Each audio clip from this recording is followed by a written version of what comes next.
there, No. you got family, I think you're good. No momento. Test, test, test, test, test, test. Four.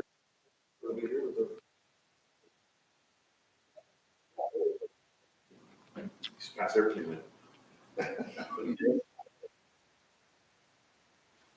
5-minute meeting. Those are my favorite.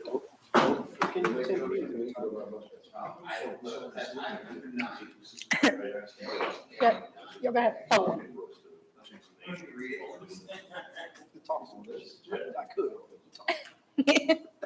We're making it a project.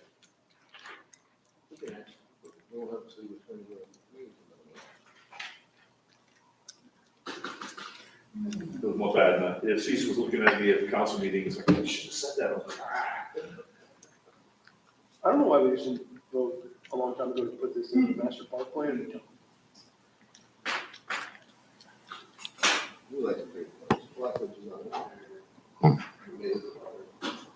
Well, I'm there.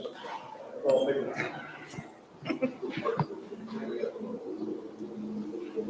outstanding. Thank you for making a quorum. Yes, We appreciate it. absolutely. Damage made before. I know. No early night. Evening. Outstanding. Busy. Good work.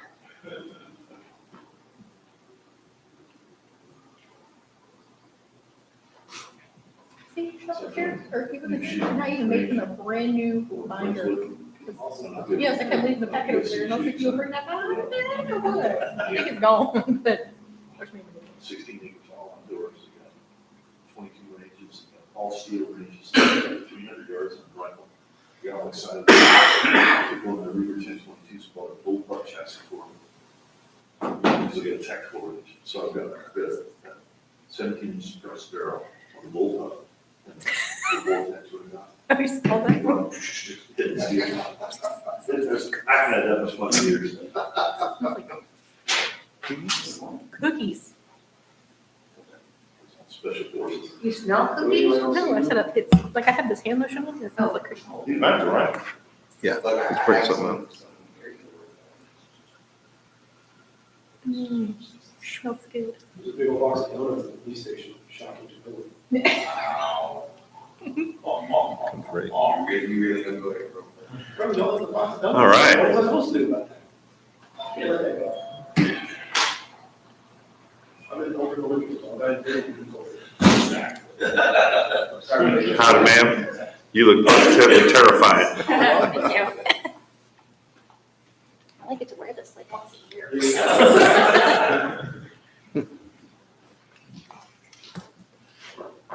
We good? Yep. Seeing we have a quorum, I'm going to call the KCDC regular meeting, October 21st, 2025, 6 p.m. to order. Item number 2, invitation to address the board. We don't have anyone. Number 3, proclamations, presentations, awards, and community spotlights. We don't have any this evening. Item number 4, board members' comments. Tom, you want to start? Sure. I'd like to thank everybody for coming out today. And I did participate in the Barktoberfest last weekend. And I have to tell you, Space City sourdough, some best bread I've ever eaten out here. She's been out here almost every weekend. Come check it out. Ryan? I don't have anything this evening. Okay. Ray? Just thank you everyone for coming. Dustin? Let's get the show on the road. All right. Item number 5, President's comments. I'm gonna just get this meeting rolling because I went through a 4.5-hour city council meeting last week. So I only sat through 2 hours of it. Item number 6, city administrator report. Caesar?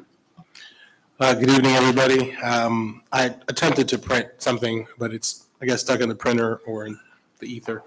But what it is, it's a look at the CN Park, potential of having CN Park having a pickleball court, as was mentioned by a resident. Mr. and Mrs. Benson requested to see if we could look into the pickleball courts being resurfaced and converted into permanent pickleball space. There is space for 4 pickleball courts there. They did also present a possible quote. It would include resurfacing, permanent poles, 4 courts, windscreen. The only add-on that I would possibly suggest, depending on the height clearance, would be maybe adding 1 or 2 more under the actual basketball pavilion, because it would allow for you to now host tournaments. And that would be the only difference that I would add on, potential add-on. The quote that they submitted for us to review, which obviously we would have to go through competitive bidding to consider, was roughly $55,000. Almost $56,000. What I wanted to suggest to the board is, if you did want, what we're asking for tonight, if you want to pursue this further, let us know so we can go through the actual formal process of doing that and bring that back to you for consideration. You want to do it now, later, whatever. Just wanted you to know that we followed up on it. We did meet. Mr. and Mrs. Benson shared that proposal, but unfortunately it's probably in the printer now, hopefully, but nonetheless, it's a layout of 4 courts fitting overlaid on top of the 1 tennis court you have now. You did attempt to line it for pickleball. You left the tennis courts regular as they were for the 1 tennis court. You have had temporary pickleball courts in bags installed out there, but coincidentally, they seem to grow legs and walk away sometimes. So what a lot of facilities, a lot of parks have done is they've switched to a permanent pickleball choice. We did look at some visitation numbers for the park, roughly 2,100 over the course of a year. We do think that it will be an amenity to be added to the park. We do know that lights just got installed today from the project that you guys approved. So tonight will be the first night that lights are out there. We do think the visitation will change after that, but we will see where that goes from there. But obviously, with the growth of the city and lack of active park space, that is one of the only places for folks to have activities. Any comments? Is there something we want to pursue as a board? I think it's a great idea. Okay. What do we need to go forward? Just need this board to tell him to. Just Make a motion. direct me to go out and do it. I think it's a great idea. I'm wondering what it looks budget-wise and how we paid for that, because our budget was down to 0. Correct. It would, in this case, you would have to do a budget amendment to come out of contingency should you choose to do that. I was only relaying the message that came from a resident. Obviously, it was after the budget was completed and done. That's why I said, do you want to do it now? Consider it later throughout the year. Maybe some things happen. I don't know. Either way, if we put it out, formal bid process, or if we just go out and get quotes, depending on where the threshold may be, probably looking at a couple months before we get bids back. Could be You're probably looking at March with the holidays coming up. probably February to March before you even had to make a decision on it. Who knows what your budget looks like then, depending on what other projects you're working We'll on. start working on the budget in June, July, so. Yeah. It's a next year project. I mean, I was just saying, we're getting prepared for next year. I So- didn't see it being a this year project myself. And again, at this time of year, it's going to be tough to get folks to come out here and go through the process, so. I'm good for. And if we find a grant or whatever the case might be, Yeah. and we can, Even in March, we'll, like you said, we'll have a better idea of what we're looking at budget-wise, what we've spent so far. There might be wiggle room to put it in this year.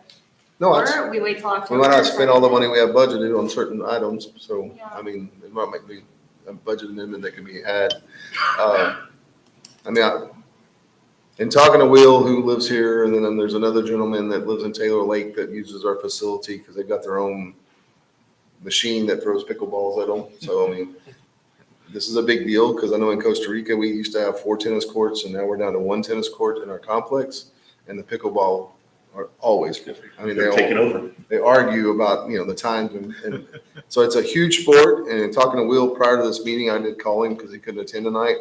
He said there's not a facility other than like paid facilities within 5 to 7 miles that he's aware of. And I talked to the gentleman at Taylor Lake as well, and he conveyed the same thing, that there's not a facility. And he said that he really thinks it would raise our utilization of the park. Because, I mean, what we getting 6 people a day right now by looking at it. I mean, I think it's very minimum what's the usage of we're getting out of that park. And we just spent, what, $80,000 on lights and. all Well, the- considerably less. We spent less than half of that, but yes. So I think it's something to pursue because I know it's a hot deal. And if we can bring more people into town, maybe it is a good thing because he thinks that we'll pull from League City and Taylor Lake and Seabrook and everybody else, because there's just not a place for anybody to partake other than a paid court like pickleball or chicken and pickle. Chicken And and bacon. there's one in Clear Lake. Yeah, there's another The big one, location. 45 Elite, I think it's called Elite. So I would say let's proceed forward. Agreed. Shoot for March. Don't go That's get fair. excited about this and have it in November. This is going to be a process to go through, obviously. Like I And say, they're saying that funding is not there I would like to now. get a little feedback from Mr. Benson. I know he's done his homework, but Mike Stewart be another gentleman I think we need to reach out. He owns 4 homes here, and he's plays in every pickleball tournament. I think that's within a 40-mile radius of here. So, I mean, just for knowledge, because they know what people are looking for. I know when talking to Mr. Stewart about this, if you want to get the real competitive players, it's got to be asphalt or concrete. And if it's a tennis courts, it's more of your older folks that their knees are bad, so they like the tennis court play. But just things I didn't know about pickleball. I mean, I know it's a popular sport, but I didn't know the ins and outs of pickleball. For reference, at a previous city, we converted 2 tennis courts into 6 pickleball courts. And the entire process from concept where we are now, drawing, bidding, getting it out, funding it, whatever, through the Parks Department or Parks funds took about 9 months. So if that's any context, you're looking at 9 months, and that was only because funds were available at that point. Here, they're not. So it could be a whole year before something like that happens. But nonetheless, I would think try to go out for RFQ in January. Try to have it back to us in March. Sean also wanted me to, note that he is very pro pickleball courts. Okay. Okay. Sean. Yeah, the only other thing I would say is, let's see if we can look for some grants. I mean, it's such a popular sport. There's got to be potentially some grants out there that may soften the blow of 55K for this body. one of the Bill things that. told me that to build a new one right now, because he is a home builder, developer, he said 35,000 per court is what the going rate is. So if we got 4 courts out of it, that'd be about half the price of us building 4 brand new courts. She already have the court. So I just so everybody knows, I mean, I've been asking questions because I don't know this arena by no means, but And trying to educate myself. sadly, I know a little bit about it, just being parks, but I will tell you that there are potential grants out there for it. For example, USA Pickleball does award some type of startup grants and things like that, but they usually require you to be a member of the organization to do so. It's not a heavy lift. It's about $250. But if you want us to look into that, we can. Absolutely. And Look at all to try to options and pursue. just figure out what the best path forward is, so we're being conscientious of taxpayers' money. Yeah, we'll do, You done? Any more questions? sir. Item number 8, consent agenda. Approval of minutes for the 9/16/25 KCDC regular meeting. Second. Dustin and then Tom. All those in favor? Aye. Item number 9A. I put this on, considering possible action on volunteer designation with the University of Houston SBDC Small Business Development Corporation project. I put this on here because I don't know if y'all remember, I think it was 4 or 5 months ago, we had Amy, is it Reed? I think his name was Amy Reed. Amy Reed. She came in and they provide support for new businesses, small businesses, free of charge to help them with advertising, marketing, bookkeeping, I believe, or anything else. And I've just seen too many things on this board that we have good intentions and it doesn't go anywhere. So I was really looking for somebody, or maybe 2 people. I think it needs to be 2. I think one needs to be more like Anders Lane, like industrial business type stuff, and then somebody do like the restaurants and entertainment district. But at least get the word out there, and we're passing out business cards, and they know these services are available. So I was just, I guess, asking the board if there was anybody. I know Jacqueline had showed an interest. She's not here, but she said that she would be interested. But I mean, I think we got to get out there and touch our businesses, get the heartbeat of our businesses. That's what we're here for. So, and that's kind of the way I would see it, because I think there's 330 businesses, which is too much for one person, in my opinion. So if we split it in 2, maybe 3, then we could break it down in quadrants. I think our fire chief actually has a list in quadrants that we probably could utilize so that everybody knows what businesses got fire inspections. So they're doing some sort of business here. So we got the tools there. It's just a matter of getting out there and promoting this product. I think Amy was willing to engage with us as well and educate whoever takes on this task, if anybody does. So that's kind of the background on this. And Caesar, do you have anything to add? Because you. Couple of things. There was a conversation on this, I believe, not because they're both absent, but I guess we'll pick on them since they're not here. But coincidentally, I think it's because Ms. Jackie and Mr. Sean both said that they shared an interest in possibly doing that. I guess there's another facet to that. Not only was there the relationship with SBDC, but also looking into relationship with SCORE, which is another organization that helps in that matter. And they're backed by some funding as well, so it wouldn't cost us anything to be part of that organization. But those are two facets, tools to kind of go out to the businesses with. Kind of along those lines, and it's on my board in the office as far as projects, and Patty and I have discussed it. We need to try to get a group of restaurants, like a restaurant group, a hotel attraction group, if you will, maybe a bar, club, scene group, if you will. And get these groups together. I did have a discussion with one restaurant owner about the idea of doing that. They said they thought it was a good idea. I asked them about hosting, and they said, "Look, let's not any of us host the first one. Y'all host it somewhere neutral, so no one thinks that there's favorites." I won't quote who that was, but essentially the thought is there would be an appetite to do that, so that we do get a voice of what some of these businesses want. There's different clusters and circles because something that an attraction group may not have anything to do with what a bar or a club or a restaurant or a hotel may want. So there needs to be some type of synergy or some type of group. I want to invite everybody to the table. Another portion of that, since you mentioned going out to the industrial side on Anders, is there seem to be a few spaces over there that are empty. Mm-hmm. And for us to be good steward, we want to try to identify which ones are empty, have them know they can come to us with that so we can try to help them get the word out.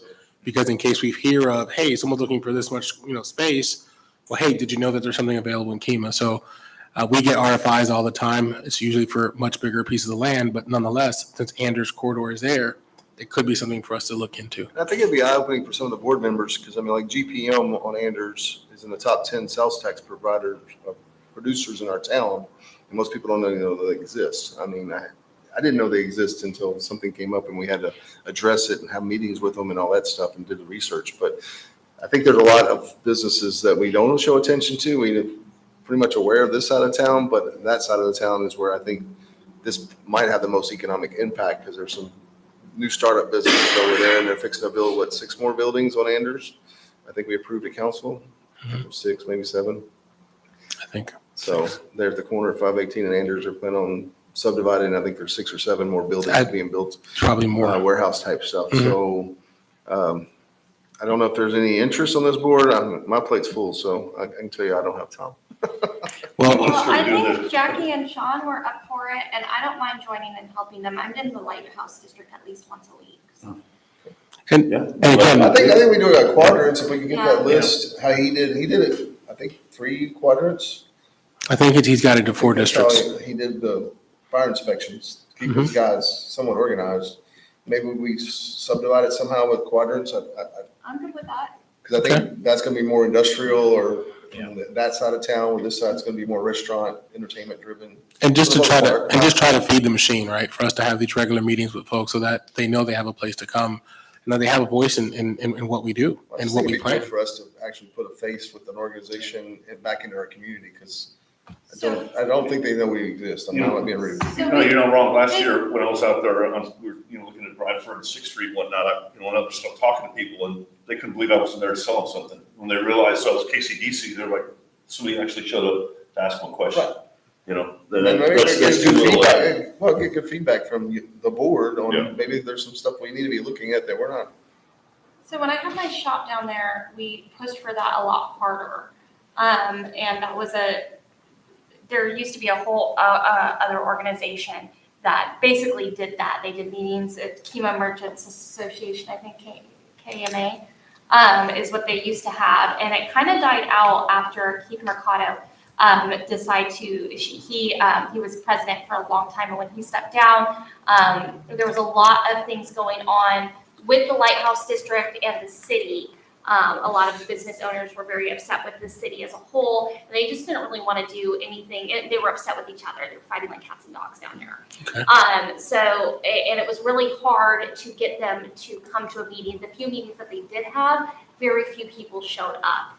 They've tried meeting several times since then. So I don't know what we have to do to, especially for the newer businesses might be more willing to come, but some of the older businesses, I anticipate a level of pushback from them to coming to these meetings. Okay. So I'm not sure what we have to do to get their buy-in enough to get these very, very busy owners to show up to these meetings to provide their input. Because right now, a lot of times, we probably saw a lot of it when you were down in the Lighthouse District. A lot of times they feel like the city, as soon as you mention it's an organization that has to do with the city, the pushback is the city just doesn't care about us down here. And that is here, that is when I talked to Taylor Vinyl over in Anders, when I used to talk, when we had the dance school that was open over there, any business that I went to, I would talk to. And I got a lot of pushback, especially from the older businesses. How would you say, I'm sorry to interrupt you. How would you suggest that we change that perception? Because obviously that's important to us. Yeah, it is. I would rely on your expertise for that one. Okay. I can anticipate the problems that we're going to come into with that. Maybe you have a better idea of how to get their buy-in, because I tried several times. Okay.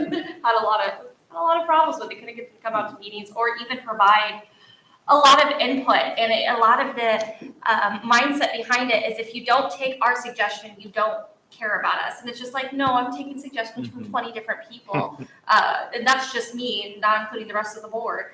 And you, I can't make everybody happy. So, and there's a lot going on at that time too. So we gotta win it back over. Her Ray's feedback's 100% accurate, how that all played out back then. And I don't think any of those wounds are fully healed down there. I think you're gonna struggle. And God bless you for trying. Someone needs to at some point. But you're gonna get a lot of pushback from businesses down there. And, you know, they're not gonna throw you out, but you're gonna do a lot of talking to yourself. And the problem down there is it's an entertainment district with a bunch of different owners that all have a different idea on how to be an entertainer and to provide that service. Some of them are in business together and they can't get along with that either. There's just a lot of personality down there, and it is what it is. It's going to be a challenge. I mean, Tom's gone down there when we were talking about sidewalks and all kinds of stuff.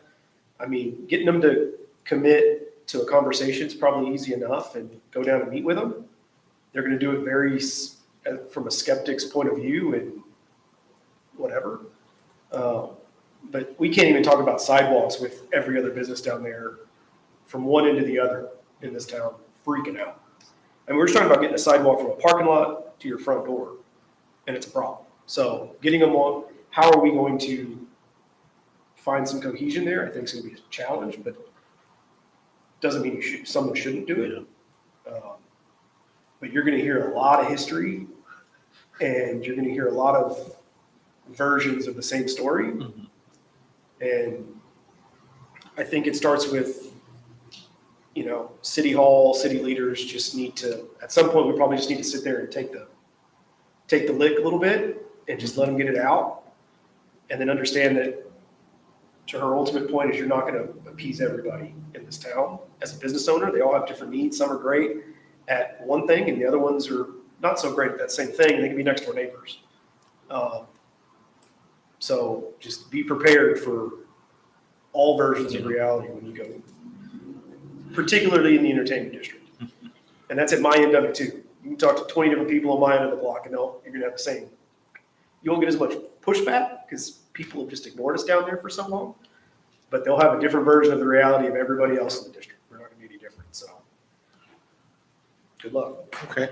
Well, Sounds like fun. I'll tell you, he's out, both of you guys are 100% correct. When I went out there last year, we were looking at Bradford Street. I talked to probably 15 different business owners in that Lighthouse area. It was interesting. Just like you said, they're new. They haven't been here that long, and they're excited. They're fresh faced. They want to engage. They want. But the older the business has been here, the bigger the eye rolls get because they've been through. We've been through this before. We've been through this, and it's unfortunate that the government support has been cyclical. at best. And so you're correct, there's a lot of hurt feelings, there's a lot of people who feel like they've been abandoned, and they have.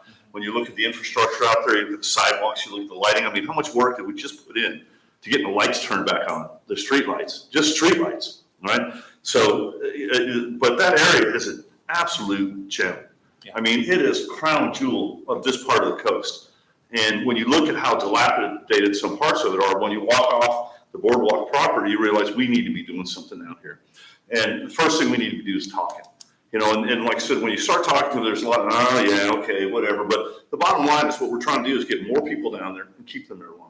To utilize these businesses and get a vibrancy in that area, critical mass where those businesses are successful even during the week. And that's our job, is to provide infrastructure doing that. But before you can move forward, you've got to get some consensus. And it's tough. I've done some of it already, but it's exciting because it has to be done. And I think after our conversation today with TxDOT, we had TxDOT in for several issues, but one of the issues was it called the blue sign? What's that? The blue sign? Correct. There's a. So we've got the right contact at TxDOT to put the blue signs coming in north and south, but the business owners have to, of course, participate and pay to have their name on the sign. But we're working towards that, so that might be a way for us to start some of that dialogue with some of these folks that are. Yeah, that's what's like. A lot of them want billboards, and they want that I'm here. Well, maybe that's our first step. Hey, we're gonna get with TxDOT, put these blue signs in. You're gonna have to participate or whatever. I don't know what the level is. They didn't have that today as far as details. We gotta get with the right person exactly, but we're moving towards that. I mean, I'm looking at ways that how do we keep them on the lower end of the bridge instead of flying over and not spending any money here? I mean, So- if we don't do it before they get here, if they don't know if they're coming from the cruise line and coming back up, because this is the way it takes you a lot of times. I mean, even my friends that came from the Woodlands, it didn't take them down 45, it took them 225 to 146 to get here this weekend. So, and they were shocked because that's the first time ever that their GPS had redirected them that way. And that's the same way with us going to NRG. We've gone 45 for 20 something years. Now it takes me 146 to 225, 610. I mean, it's further mileage, but the red lights and the time is less. So, I mean, we need to start capitalizing on what's been completed. I know 146 is not done, probably won't be done for 7 years, but what is done is a big part of KEMA, especially coming in from the south. I mean, we need to make sure we're capitalizing on as much opportunity as possible, because if they can see that, I got to exit here for T-Bone Tom's or Tookies or, whatever restaurant. I mean, I use those on 45. I don't remember. I mean, a lot of the exits, I can tell you the number just because I know this business is at that number. I mean, and that's how I learned it, was the blue signs over the years. I mean, I just know that I get off at this exit and this place is there. So it's just redirecting people, because, I mean, just take for granted. What's he say today? It takes 6 months to reprogram traffic in a city, which really shocked me. But that was from the head lady from Houston today, that it takes 6 months for a traffic change to see the full effects of it. I had no idea. I thought it would be a lot less than that, but she said human nature and the way we think and the way we've always done it, you've got to reprogram yourself to do it a different way. Then it's going to take you 6 months to fully acclimate to it. So that I learned some things today, just in general conversation that I didn't bring up, but I mean, it was eye-opening to me. But I think that might be one of the first steps with the entertainment district, is do the blue sign, go down there and say, hey, we're going to have this as a KCDC initiative. It gives us a way to open the door and have some conversations with them, and where we bring something positive to them. Well, that in addition to these resources, it's 100% more than they've got in the past. Right, that's what I'm saying. And you have Amy back up if we need her to attend the meeting. She says she's more than willing to attend the meeting that's scheduled. So, I mean, if somebody is interested in learning more, we don't have to be experts by no means, but just these are basic services. I don't know if she has like a 4x6 index card. She doesn't. She would actually come out with a whole list and staff and team to kind of promote what they do. Something simple. I mean, Correct. to get them a 5-page brochure, it's doing. Yeah, and she would set up follow-ups with everybody. They'll have a chance to follow up and 5 or 6 bullet points of where they really can help a small business to grab their interest. Because, I mean, they're all looking for cash flow. They're always looking, how do I get more people in my door? I mean, there's just certain things that small businesses are looking for. So if we can have something that we can hand to them and then maybe talk about the blue sign, I think it might help us in those conversations that we've not done very well in the past. well, also I get it. I mean, it was Just thought of that also, you mentioned capital. I think probably Texas First might even be willing to participate in some capacity as well. So, question on the Cuban Merchants Association, was that an actual association? It was just a group of people that kind of just got together? No, I think, yeah, no, it's an actual association. I don't remember, I think they're a 501c3. I'm not 100% sure. You can reach out to Keith Mercado down the street. He'll Actually, if Deanna has all their info too. either one. She was their last voted in president. There's So- no comments, I have a motion. And this, we're going to pick this up kind of in the next part and then later on the agenda, but here's one thing. I know we assigned 2 people, but as I'm seeing this play out, you said what you rely on me for. It's going to be more than 2 people. It's going to be more than 3. It's going to be 4. It's going to take everybody. Everyone here is an ambassador for KEMA and KCDC. So I guess I will come back to this when we have more of our strategic planning discussion. But I guess understanding what everybody's wheelhouse would be and interest would be in that sense, so we could have more discussion on that, because it might be where, hey, I have more of industrial, just pointing at you since you mentioned the Andrews area. I've got a more industrial background. I live closer there. I'll go to door in that area. Or it might be, again, I'm just throwing these things out, but sharing a Google Doc and saying, who do you know from, here's a list of businesses. Who do you know from this place, so we can start, do you know this person? Do you know John Smith? Because if you know them, then I'm not going cold turkey. Hey, Reese sent me. Hey, Dustin sent me. Hey, Ryan sent me. It's more of a, Well, I think there's a service that we can put in this package, because I think we need to put some sort of package with Amy included, Mhm. Blue Sign, Placer. We can start utilizing those services to help them with more targeting marketing of what's working, what's not working for them. And I was talking to Dustin earlier today that, they're shocked at how many folks are coming from Dallas-Fort Worth. We saw it July 4th. There was a lot more people coming from the north than there was the west, which was surprising to me, honestly. I really thought it'd be more of the San Antonio, Austin area, but it was more predominantly Dallas-Fort Worth. So I would have guessed that, but after seeing the data, it makes you rethink, okay, this is how people are traveling. They're probably going to cruise lines, I'm assuming. We didn't get that far into it, but if I was going to make the next step, that's might be my assumption. But they might be, well, we just had people from Dallas here Saturday. They were leaving Sunday. They, stopped in here. They ate at Allen Swamp Shack, had a few beers at Voodoo, and then they went down there to get ready for their cruise out of Galveston. But they stopped here that afternoon and spent money and then went to Galveston. So, and they came from north of Dallas. So, just learning the habits of the people that are coming, and then how come we're not getting people from the west? That's another question I would have, is why we're not getting those folks? Because, what are we doing wrong? Or is there something in between us that's capturing that market? I just don't know. It's just something we really need to start looking at now that we have the service, because you can pinpoint to just about anything. It's pretty Scary. amazing. So that might be a service that we sit down with a business owner. If they really want to sit down with Amy and we can have those conversations, we can tell you how many people have walked in your place. And she told us how much the average tab was at Lupe Tortilla on the first demonstration I did with her. So they might have that information at Lupe, but do they have that at every small business in town? Probably not. Yeah. So those are services we could start providing if we get out there and touch them and say, hey, let us help you, or at least try to help you. Well, and I think it changes the dialogue of, the city, we are actually here to help you, versus what in the past of where the city was seen as an impediment. And so if we can bring and say, hey, we've got all these resources here, we've got SBDC, we've got the Blue Side, we've got Placer, we've got all that. Now they're actually going to be more interested, because they're like, oh, okay, now you're actually trying to do something to help us. So one thing that has worked really well as communities I've been is just doing business walks. So kind of similar to what we've talked about, but basically just having 2 or 3 of us kind of go out and just kind of hit all the different businesses in the afternoon, just say, hey, you got 5 minutes, just want to kind of introduce ourselves, give them some contact info and just say, hey, we're here to help anything that you need. We may not have the resource, but we can find a resource who may be able to help you. So really just kind of changing that dialogue, I think is going to be huge. So. Okay. Thank you. Sounds like we don't need my motion. I think I heard, need a motion for Sean, Jacqueline, and Ray? I was gonna motion for Rob since he showed up to the meeting. It's okay, he'll be involved. Understood. Thank you. Can we do a motion? I think the motion would be to direct me to go. Well, I mean, I think we all need to participate, but I think somebody's gonna have to champion this. I mean, because I'm working on new businesses and I make no pond about that. I mean, that's my 100% focus is attracting new businesses and new developers into town. So, I mean, Is the not motion that I'm table opposed this to evening? old stuff, but I don't want to drop the ball there. It's just not what I'm focusing on.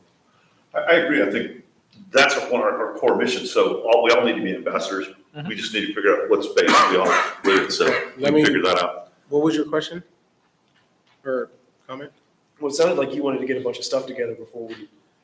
Oh, I think the direction is what I hear is that you're giving me direction to take the next steps towards this, to try to facilitate what these would look like.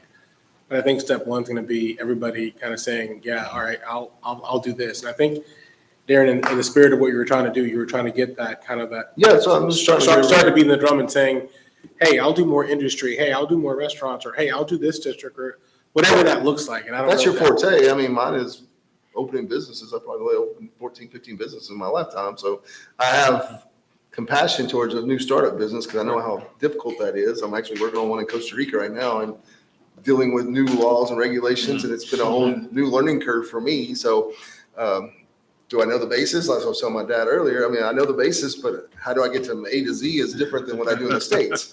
So I'm making sure I don't miss any steps. So, I mean, a lot of business owners haven't had the opportunity to have 14 or 15 businesses and don't know what the steps are. So if we can help them, especially the newer ones, I mean, how do we help them get there and at least point them in the right direction for success? We can't make anybody successful, Take but one at least to the next level. yeah, no, All right, then I'll make a motion to nominate Ray Allen as the designee for the Small Business Development Corporation project with Jacqueline and Sean as the alternates. Second. all those in favor? Aye. Ray, you got to vote. Yay.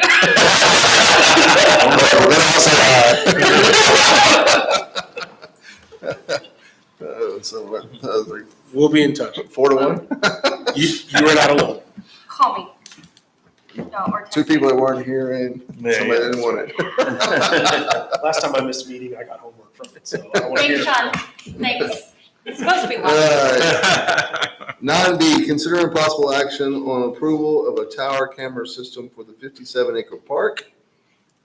I think we have another option now that has been brought up, so I'm going to let Lieutenant Rudy, Captain. If you guys remember the conversation we had on this, we were looking at getting a tower, a second tower, similar to the one that's out there now.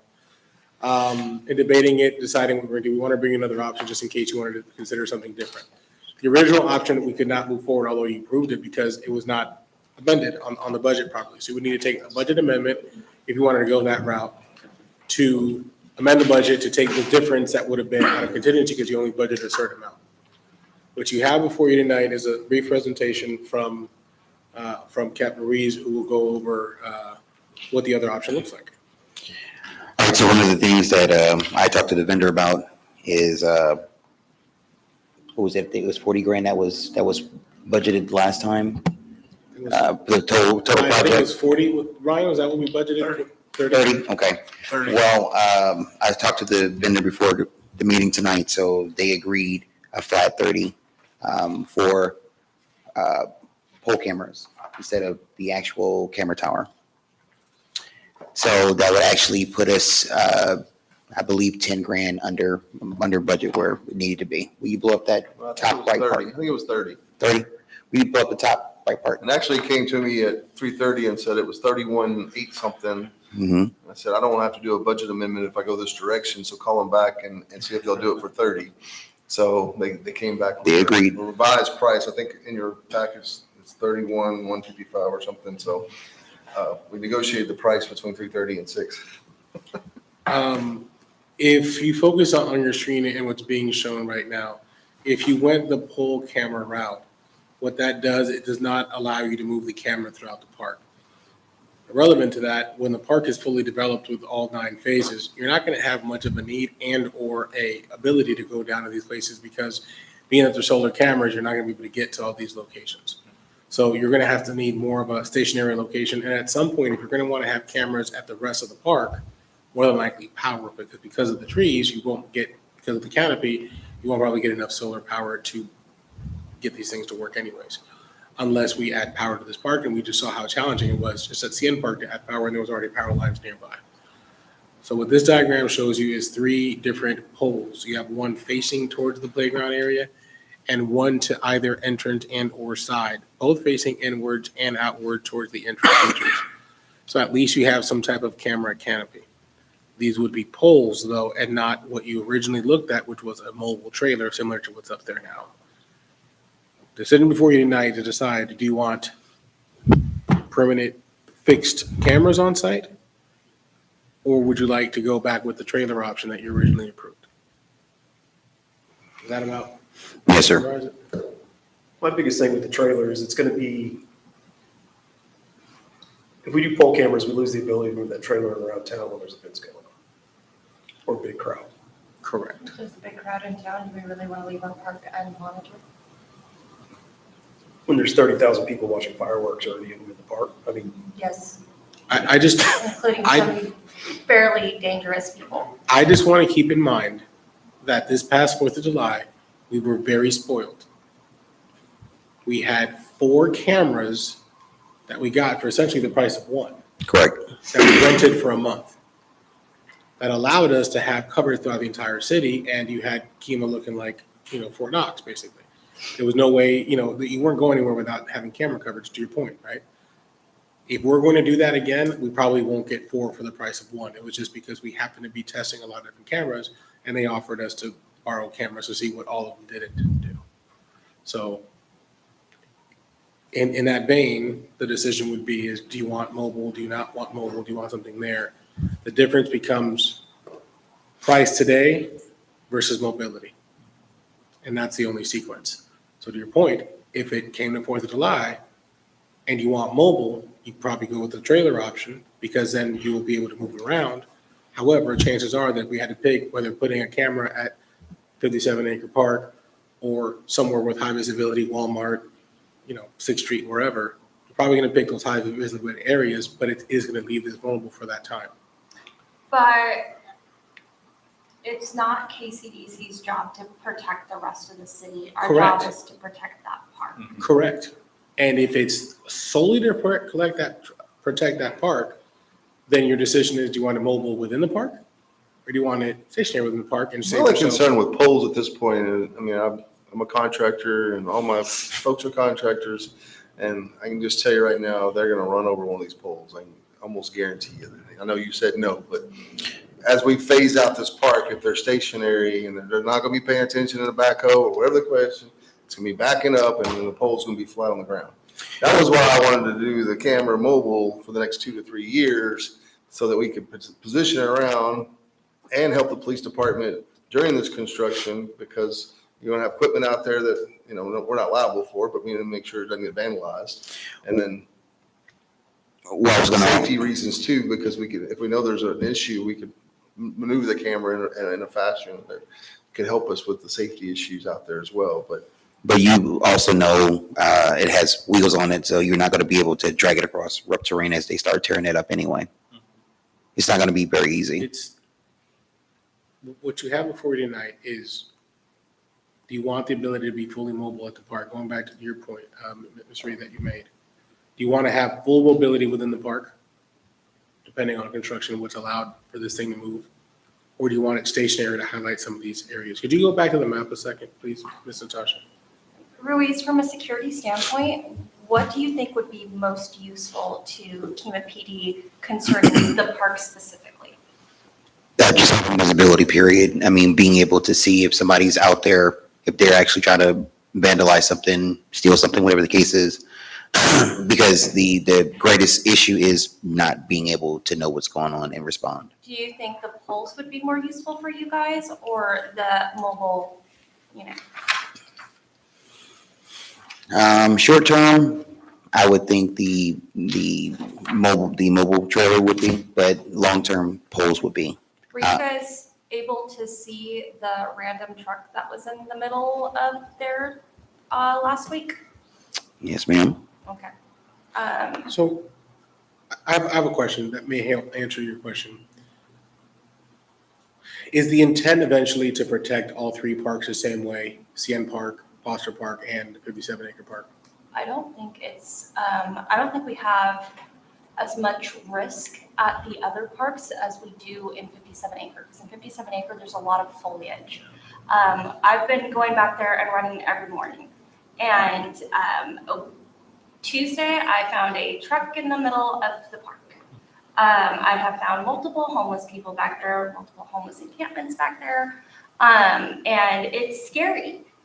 We have this beautiful gym right in my backyard, but we need to make sure that we're keeping it. It's a big priority for me to keep it protected. Whereas if I go to Scene Park, I'm not as concerned about safety there because there's not a million trees for people to hide under. So where the camera is now, assuming that trailer was there,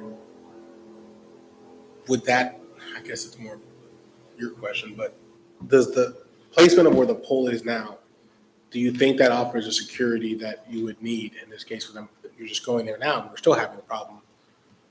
Unless we have 24 hours monitoring of this, I mean, it's going to do some work towards it, but I guess I'm trying to find out, does our current solution, which would be the same as the future solution if you went with the tower, does it provide, does it solve the problem? I mean, look, there's gonna be gaps in that camera coverage no matter what option. Yeah. It's a big part, and she's right. Police have pulled a lot of homeless people out of there, a lot of just kids being hoodlums out of there.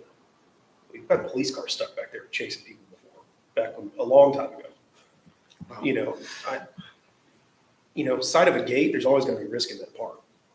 Without putting a fence all the way around it and locking it up and clearing it every night, there's always gonna be a risk in that facility. It's massive, it just is what it is. And there's gonna add another entrance on the other side from the Meritage side, it's gonna be more stuff to manage. I don't know if I'm 100% bought in that it's KCDC's job to protect the public up there. I think it's our job to get the park developed and protect the investment that we're putting into it right now. But there needs to be an off-ramp for that to the other part of City Hall to then manage that.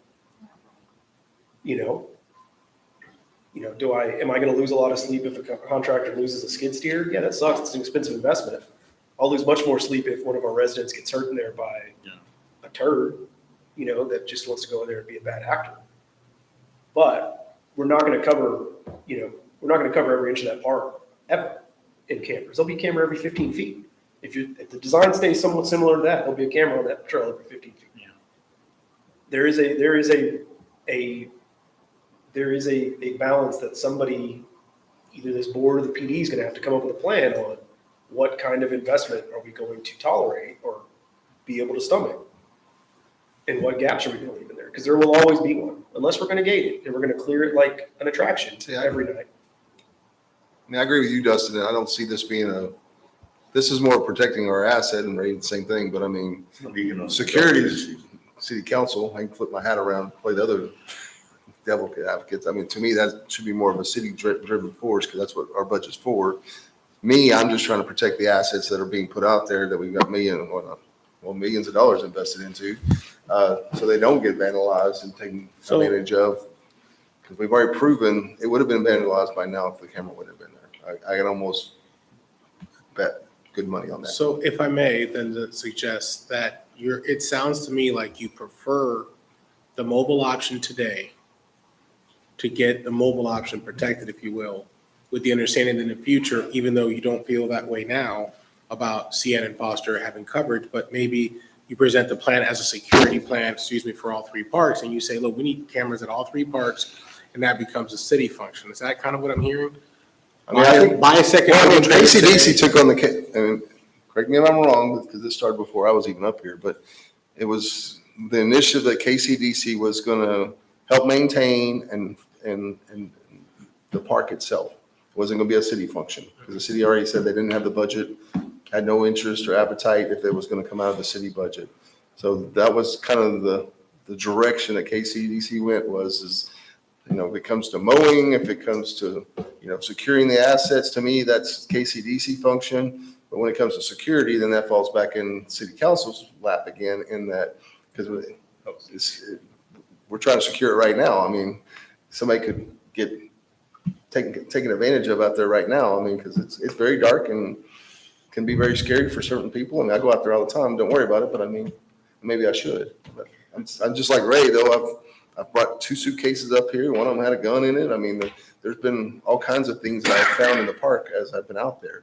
So that's always going to be an issue with the 57-acre park. I mean, it's just, I don't know how we're ever going to get around that. It's big and large as it is. But to me, the maintenance of the park and protecting the assets that we put in the park is a KCDC function.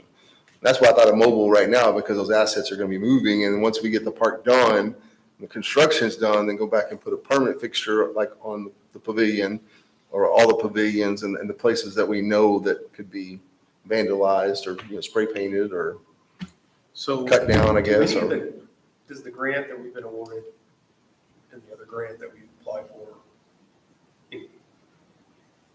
is Security Features eligible for grant? Some of the spending on those grants based on those terms? Not for this particular grant cycle. There's other future grant cycles that are come out. We have looked and explored at getting other surveillance type stuff in some of these other applications, but not particular to this one. It's one of the ones we considered. Because if we're going to say today that interior of the park's not going to suffice with solar cameras, this is going to get real expensive, Yeah. real fast. Again, if the objective is to protect the asset, then both of the options presented to you tonight accomplish that. If that's the objective. If the objective is safety of the patrons at the park, frankly, neither of these, completes that. So that's why I was asking the question of where's the objective and what are we trying to drive? But to your point, have you seen both that? options do provide more security than having none. The truck in the middle was on Tuesday. Okay. I just haven't seen as much activity since the camera was placed out there as to prior. And again, that goes back to, we're gonna have to add bollards. There's a lot of other stuff that are part of this project that, it's the problem with having a phased park, construction plan without all the bells and whistles that are tied to it. Because you can't fully finish it. I do want the focus to be on the assets themselves. In my mind, I'm more concerned about making sure that the entrances are monitored for this one when it comes to safety. So that way we can see who's kind of coming and going in the park. With the entire park as a whole, I think KCDC's, we end at where the assets are. In the entrances, assets and entrances. That's what is gonna, that's what covers our responsibility. If the objective is to do that, as you said, assets and entrances, then the polls probably do a better job because, correct me if I'm wrong, the polls right now is close to between where 5 and 15 are on the top of the screen, and it's from one location, and it's 4 cameras? Correct. This plan offers you 12 cameras? Is that right? 9 or 12? With this one right here? Yes. I mean, I see in this a long-term fix. I just think mobile, because if we do qualify for the the wildlife grant in January, and we've already been verbally on another one, we're fixing to spend north of $3 million out there. There's going to be a lot of activity. I'm just telling you, a permanent pole right now, I'd like to say it wouldn't end up on the ground, but I almost guarantee it will. Well, I guarantee if it ends up on the ground by one of our contractors, that he or she will be That's what responsible I was for. gonna say. Well, then I've already like spoken change to, orders last time, I had 3 meetings up here over a change order in the park because, then we end up causing ourselves more problems where if it's mobile, we know what assets we need to cover right now, and then as they grow, then that'd be next year's budget, and we could make sure we put enough budget in there now that we know preliminary costs, then we can see how many assets there are and figure out how we're gonna proceed forward. But I mean, the next 2 to 3 years is gonna be major construction out there. And you may need event-specific camera presence anyway, so the mobile thing makes sense on its own. And we also, My only concern about the mobile is the cost. We're looking at $2,300 a month. I mean, within a year, we're almost at 30,000. And I do see there's a lease to own discount in here, and what does that entail? Like, how long do we have to? well, the reason why we advise against the lease is because towards the time you're done with the lease, you would have paid double what you would purchase. I think the council meeting talked about just buying. yeah, we're just gonna That's what we voted on budget last amendment and week, go right? 41,153 and buy it outright. So 41,000. Sean wanted me to ask about, facial recognition. Do either of these have facial recognition? License plate? They, That was his other question. Can you text me to? well, no, but if you look at some of the pages that are in your I attachment, think they can go in and zoom in on license plate. That's what it They is. They can zoom in to a certain It's not level. like Flock where it recognizes it and Yeah. registers. Right. and It's not- it's 7 cameras versus the mobile being 4, right? 4 on the Correct. So this provides you 7 cameras as a difference, so. Really, we're trying to aim and hit the objectives of what's being asked. We felt that the trailer may not have fully gotten that before. This might offer you technically more coverage for less money. But if your true objective, going back to KCDC's perspective, one of the things that you talked about is during high season, Black Friday, Christmas season, maybe putting a mobile trailer in your Walmart shopping center, for example, or Marshall's or whatever. You do offer that flexibility to say, all right, now we have permanent cameras here, we could do that there. So don't just think about the today, think about the tomorrow as well, because that's another economic development factor that you could use in that sense. So not only safety of that, but also safety for if visitors are coming to the store, they're going to feel safer if you have one of these up. So again, potato, I'm not trying to make your decision harder. Just know that we've done obviously enough diligence. We've gone through the quotes, we've gone through this effort. Probably, Can I throw someone else in there? yeah, please. When you go back to that map real quick, I want to show them something. The reason why it's positioned that way is because in total, you have 7 cameras, 10 views. So on some of those poles, you'll have dual cameras. One will be stationary, one will be a pan zoom. So I'm open to whatever the board wants to do. I am leaning towards, the polls. I think it meets the objective of trying to cover the entrance to the park. It is bigger bang for our buck. Well, let me ask you a question. What's more important over the next 36 months, to get the 3 cameras there or have that mobile unit around to where we could be here or wherever we want it to be? Well, it's pretty much got to stay there. That's the only bad part about it, is because you got to be able to see the So it's pavilion. not mobile. Well, it is, well, it is some, because if you clean it out, you could move that mobile trailer around. It's got enough cameras that you could point it back towards the asset, I think, and look the other direction. we have to remember with the mobile trailer, it only has 4 cameras, 4 views. That's it.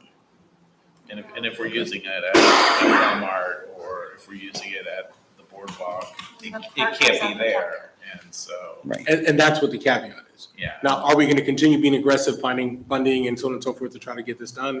Yeah, ideally, we've identified up to 4, 5, 6 places we'd like to have these. But again, we're limited to which step you want us to take first.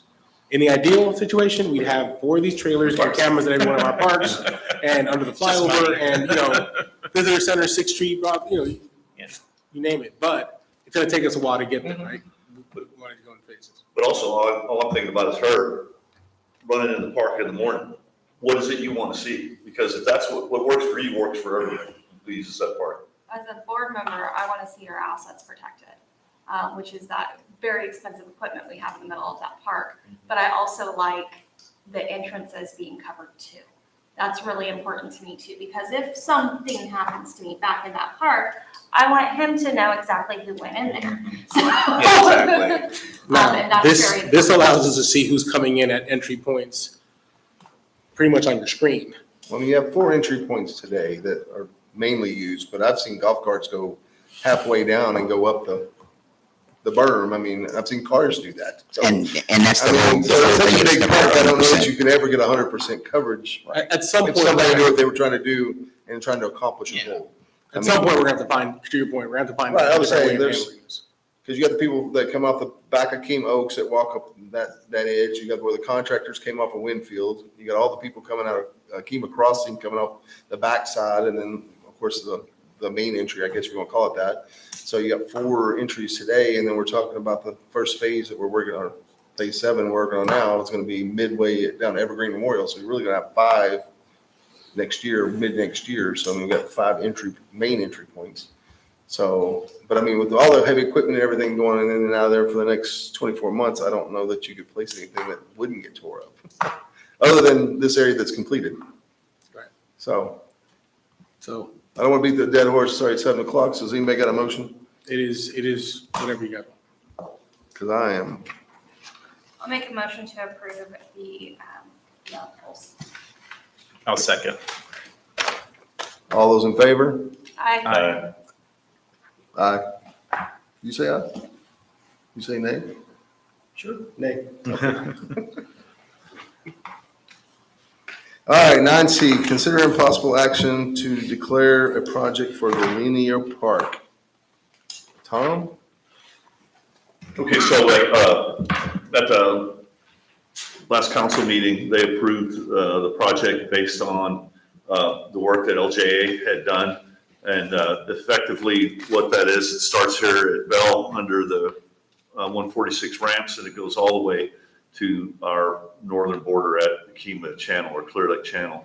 So we had talked about everything that we were doing underneath the freeways, which was mostly dry creek bed and some lighting with specific traffic, additional traffic warning signs to be placed and crosswalk stripe at the mixed-use path crossing at 518 and 2094. It also includes the work that TxDOT is doing to restore the boat ramp, basin, and dock area.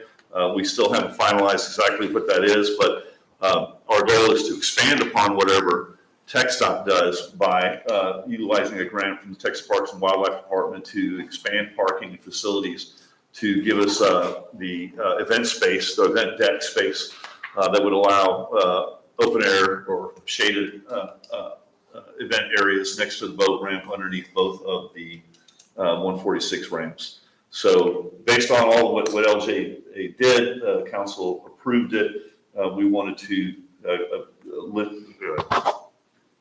list it as a project or create a project at KCDC. But what I would like to do is change the name of the project from Linear Park, which I'm not really sure why it got that except for it's along the freeway, to Gateway Park. And Kima's gateway to the bay. We're going to have a first-class multi-lane boat ramp facility and parking and event space down there. We're on the water. It's the gateway to the bay. I suggest we change the name of the park to Kima Gateway Park.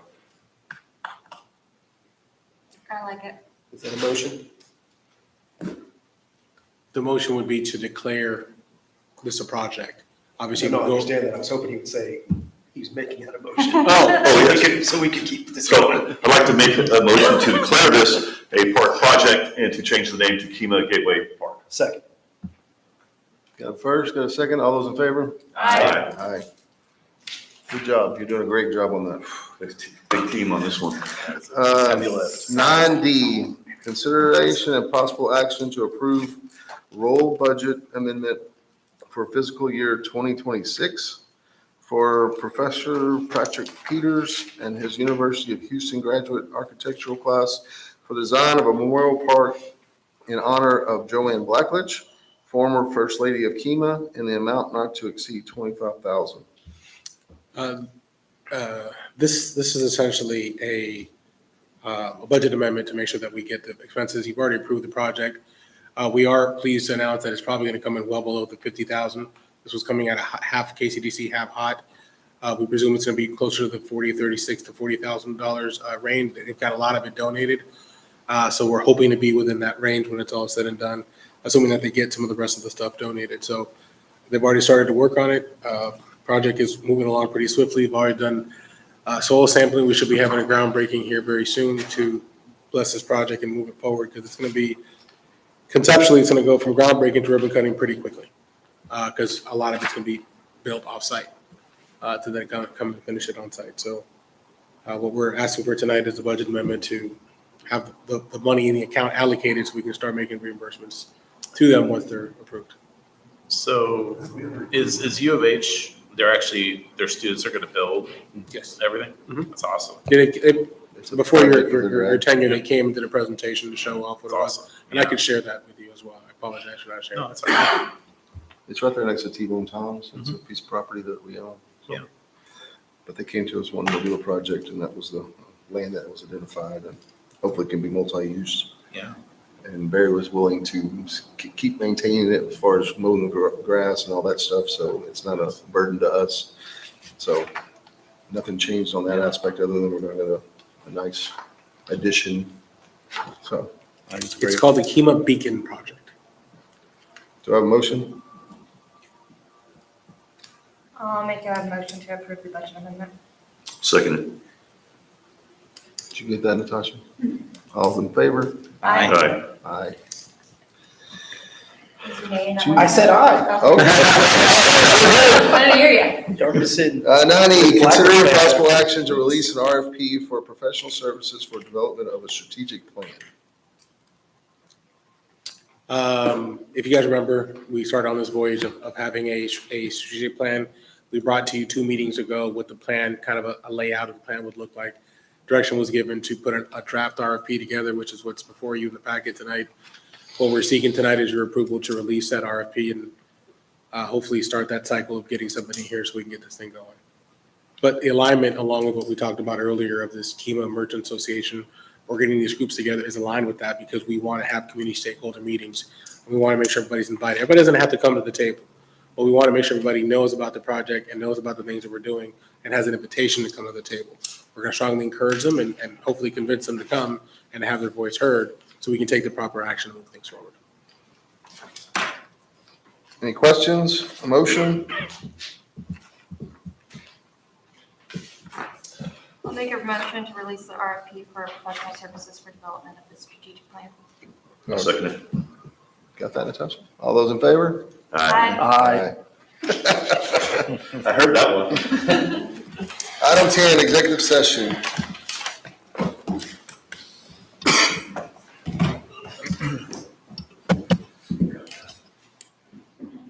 Say it with the chest,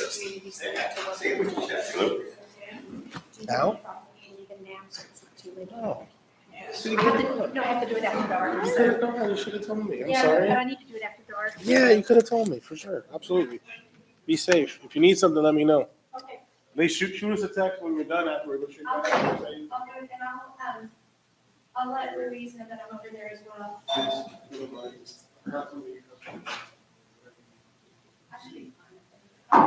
back.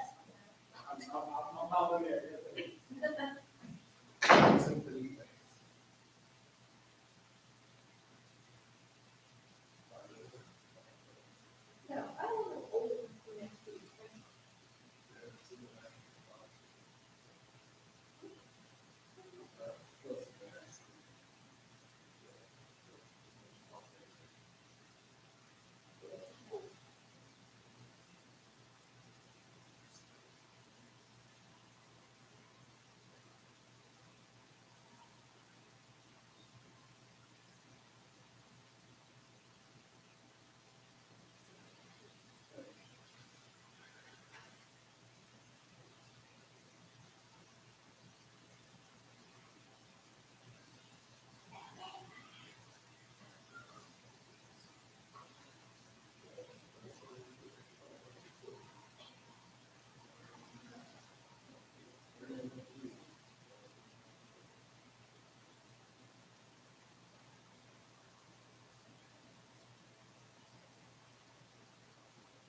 y'all remember Reeseman?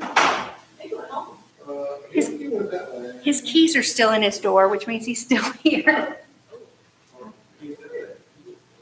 All right, well, I'm going over to the community center, so. What? Because I have to set up my projectors to show the ghosts, the skeletons. You mean text the reasons that you're going? No, I'll send him a text and let him know, and I'll let dispatch know, so that if someone calls and says they see somebody moving around, I've been there. Yeah. But I can't, It's a go! I can't do it until it's after dark, because I can't see the projections Oh. until it's dark.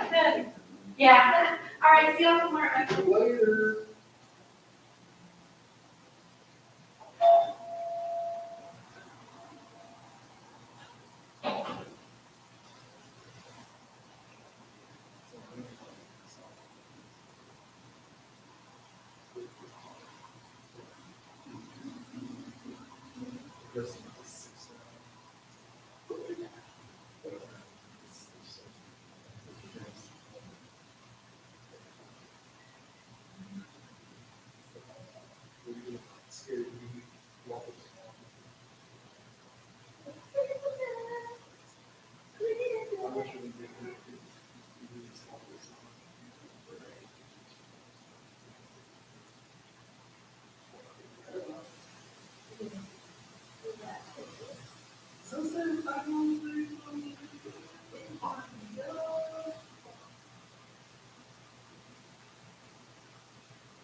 Oh, yeah.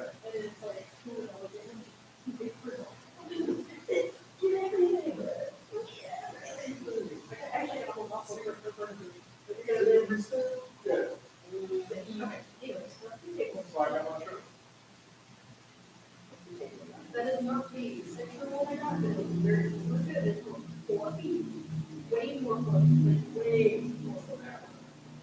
And then this thing opens up, this thing pops out, and you're gonna get super good. It's super comfy, that is my dad, and I got the coffee through me, and I didn't do it, it was more like this.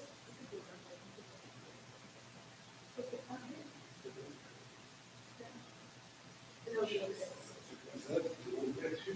No, I was not looking at it, but I was looking at that one, too, but I was. Because it was better, yeah, it's better than that. Because the house we have is more like this.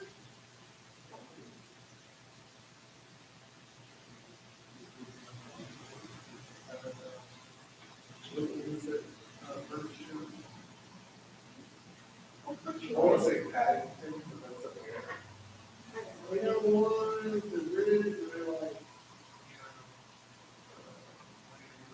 Are you talking about, you have to- No, she was It riding, has something? Okay. she was riding, like, yes. Oh, yeah. You know, it's part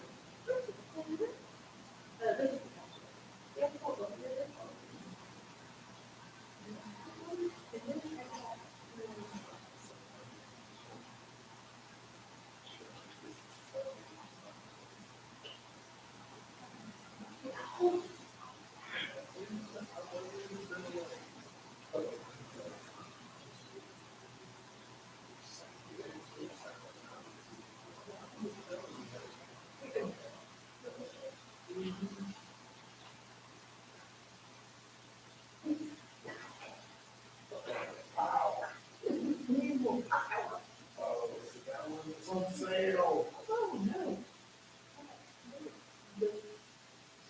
It is this one. It is the Everest Force. Oh. The box. I believe it's that. It was a little bit. Did you get the shack one?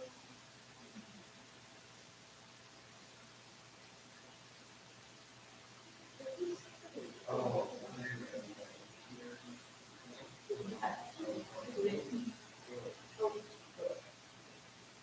Yeah, I thought it was like a orange.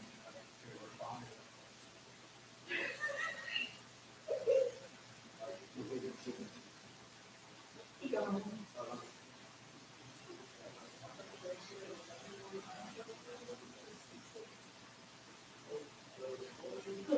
He was real happy. Oh. He was real happy. Too great to be lucky, man.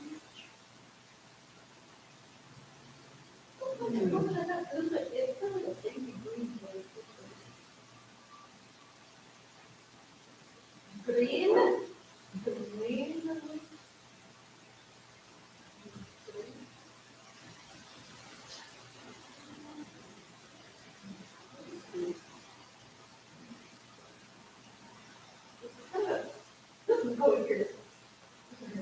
Okay, so which is what they were worked out, and it has a turning point on the front.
It's in the bank.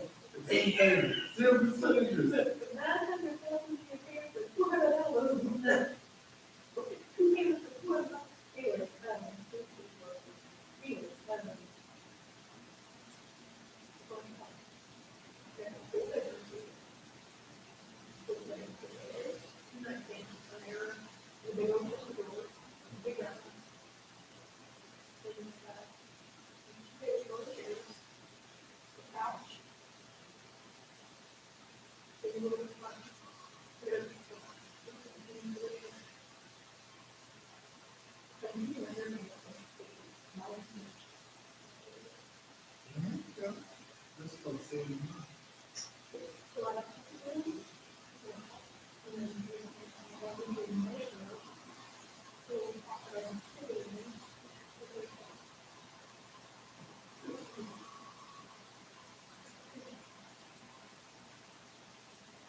comments.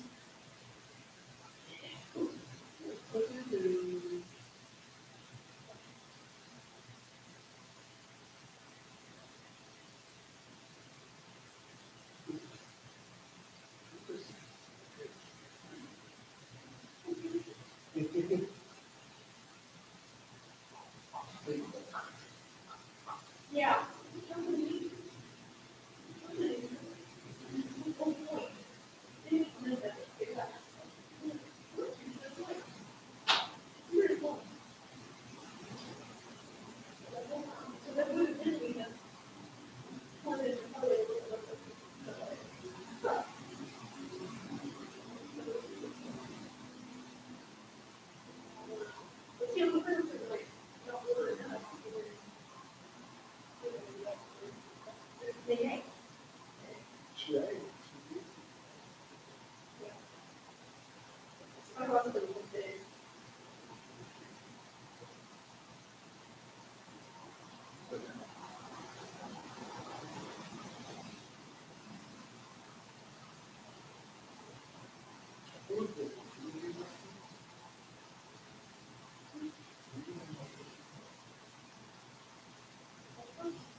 Yeah.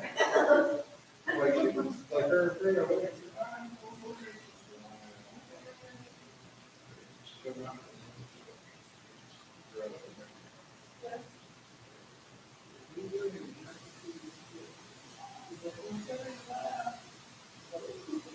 And I come home with.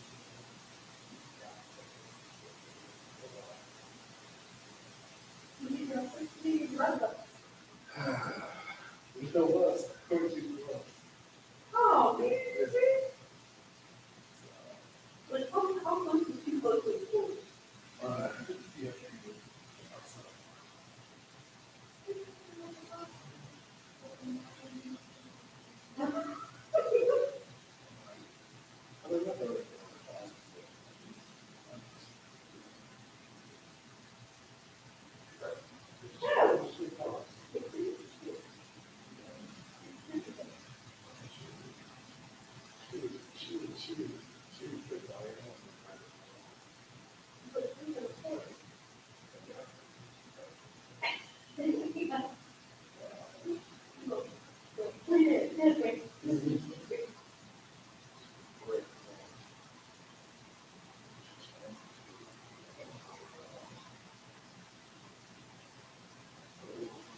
I don't know.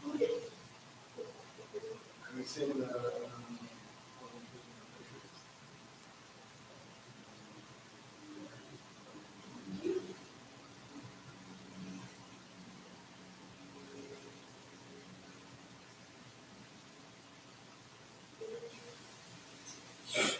Since all. No.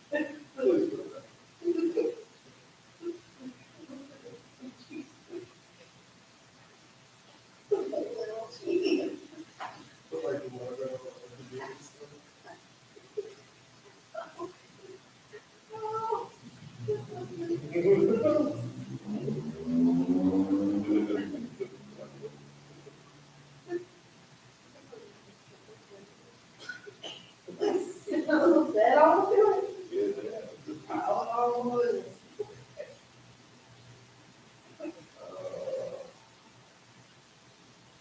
That's good. Sorry.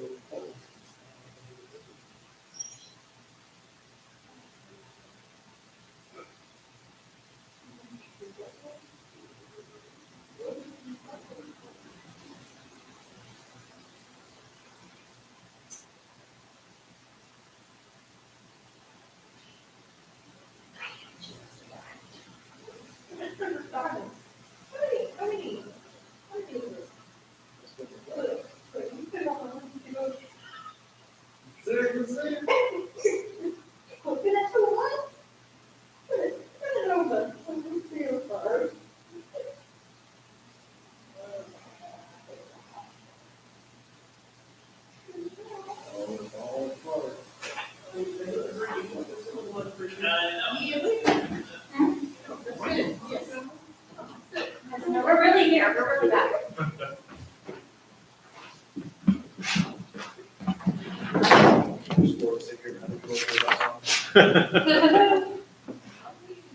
If you just look at that, you can always go outside. I know, well, they'll just come back and be like, where is everybody?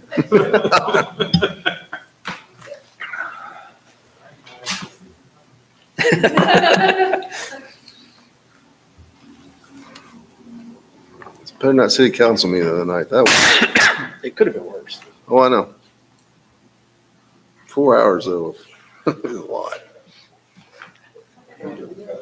Nobody fighting and arguing, that's the thing. I used to be here 4 hours when they were all fighting and arguing. That was just presentations Just a and lot. just a lot of information. Wow, long meeting for a quick meeting. Yeah. 11A, consideration and possible action regarding deliberation of real property. No action. Item 12, adjournment. Do I have a motion? So moved. Motion to adjourn. All those in favor? Aye. Thank y'all very much. We'll see you on the board. Then we coming in? Running. Hey, I'll email you later and stuff on the pickleball court. It did come out, so. Thank you. Should be.